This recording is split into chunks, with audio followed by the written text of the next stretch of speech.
C. Joseph Vijay எனும் நான்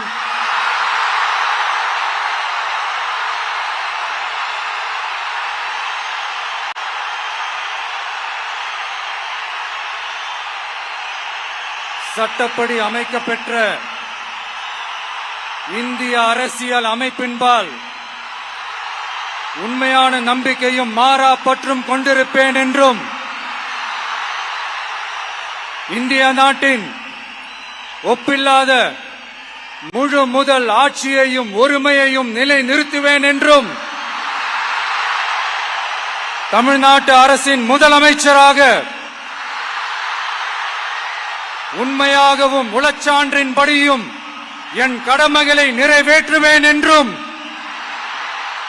அரசியல் அமைப்பிற்கும் சட்டத்திற்கும் இணங்க அச்சமும் ஒருதலை சார்பும் இன்றி விருப்பு வெறுப்பை விலக்கி பலதரப்பட்ட மக்கள் அனைவருக்கும் நேர்மையானதை செய்வேன் என்றும் ஆண்டவன் மீது ஆணையிட்டு உறுதிமொழிகிறேன்.